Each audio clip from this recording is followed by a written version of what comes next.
Fallout New Vegas is an incredibly fun RPG, but what if I told you that it is better and more meaningful than you might think?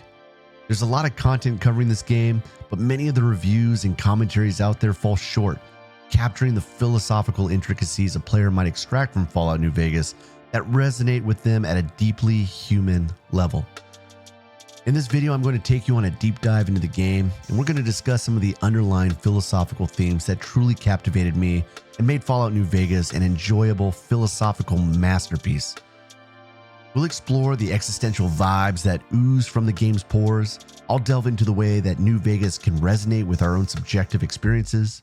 And at the end of the video, I'm going to illuminate the manner in which the game showed me, in a surprising way, that life is meaningful. I'm Dr. Noe, I'm a philosopher and a data analyst, and I find meaning and insights in video games. I hope you'll subscribe and join me on this journey. Now, at the surface, Fallout New Vegas is a high-octane adventure that emphasizes player decisions, consequences, and exploration.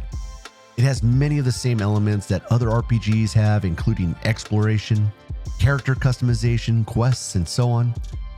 But Fallout New Vegas is different. While playing the game, there seemed to be a deeper level where one could extract various existential themes.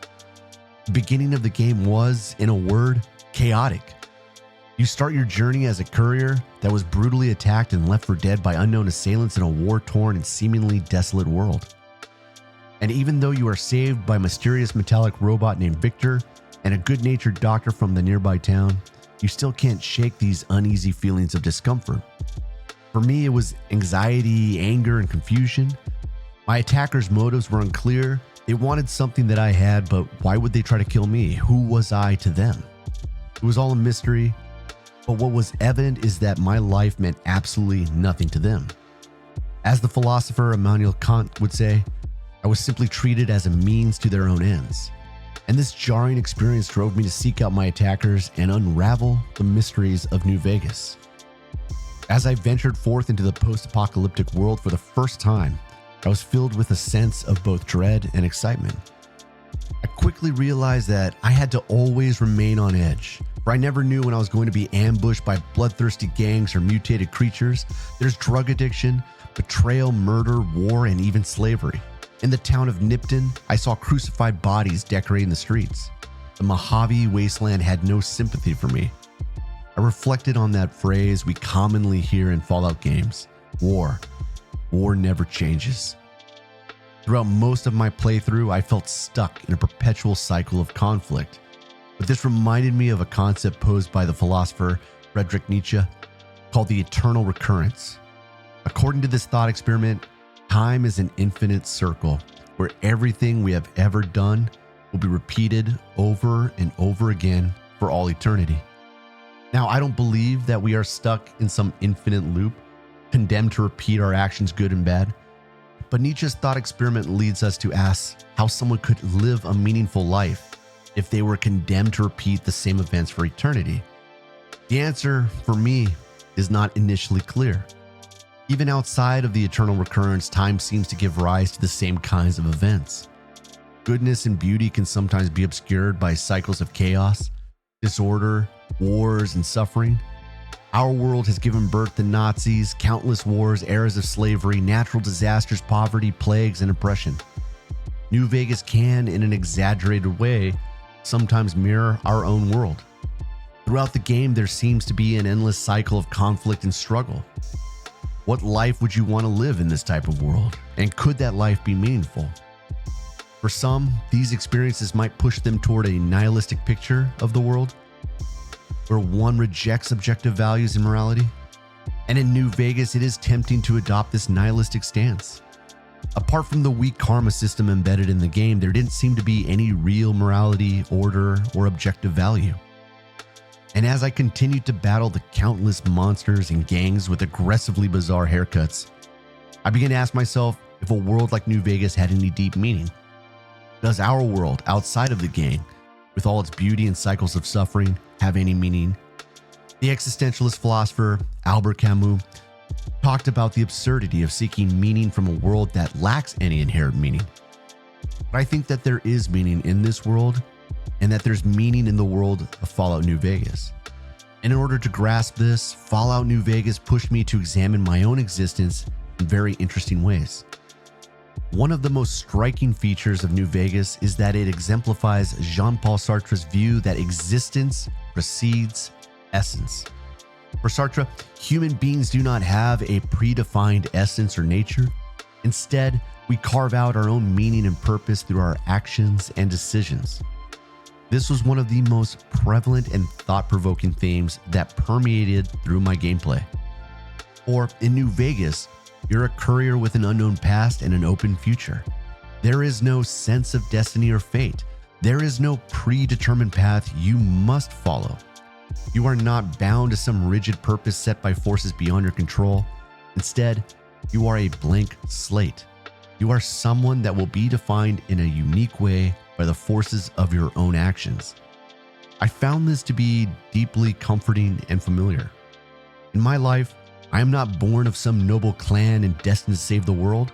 No wizard told me that my coming has fulfilled an ancient prophecy. There is no righteous path clearly laid out before me. My life, in all honesty, is confusing, complicated, and difficult. I don't really know what I'm doing most of the time, and like most of us, I'm trying to do my best with incomplete information in an imperfect world. But the same is true in Fallout New Vegas. You're thrown into an uncertain world, and you're free to explore and shape it in any manner that you like. You can kill, lie, and steal, or you can protect, be truthful, and help those you meet. But what really resonated with me was that my decisions in the game seemed to have real consequences. This became more evident as I further embedded myself in the complex network of factions, gangs, and settlements of New Vegas.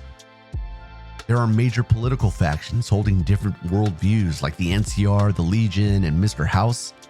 Each of these main factions seem to embody what Nietzsche referred to as the will to power, which in a psychological sense is a drive to dominate and control others. Smaller social groups and settlements with their own unique values were also scattered across the wasteland. I could preserve pre-war technology with the Brotherhood of Steel, advise the Great Khans on their military alliances, or roam freeside with a lovable gang of Elvis impersonators called the Kings. But just like in the real world, the social groups in New Vegas have different ideals, and your decisions can have substantial consequences based on how your actions impact these communities. There is a reputation system within the game that provides an immersive experience that mirrors the way we typically navigate our own social relationships. Your decisions in the game affect how other groups will view you and treat you. Actions that align with the group will cause them to like you or even idolize you.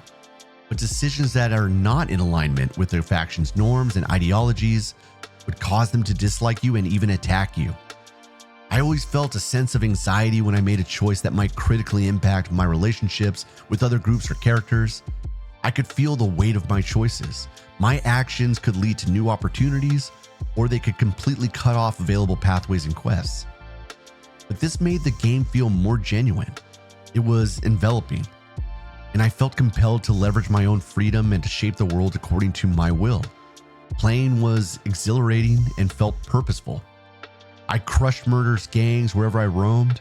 I helped a group of ghouls take their great journey by blasting off on rockets to some far beyond place. I went to war with Caesar and his barbaric legion for moral reasons. I helped junkies in Freeside, yet I also found myself sympathizing with the chem-producing Great Khans. And at one point, I even flirted with cannibalism during my time with the White Glove Society. But at the end of the day, I fought to establish a free and independent New Vegas. And so what I realized was that I was living a life in New Vegas that was truly authentic in Sartre's terms. I didn't simply conform to external norms from other factions. Rather, I leveraged my freedom, owned my decisions, took responsibility for my actions, and carved out a path in life according to my own preferences, goals, and values. For many existentialists, your life can generate meaning through your authentic and free actions. My experience playing Fallout New Vegas exemplified this idea. I found Fallout New Vegas to be an incredible game because of its deep philosophical themes that resonated with me. It showed me that through chaos and uncertainty, I can still be authentic and choose to live in a way that coheres with my own personal values and aims. It reminded me that life is meaningful and that I have the power to create that meaning. But I'm curious as to what other players thought of the game. What was your experience like playing Fallout New Vegas? What meaning and insights did you uncover when roaming the desert wasteland? Let me know in the comments, and if you enjoyed this video, I hope you'll subscribe and join me on the next adventure.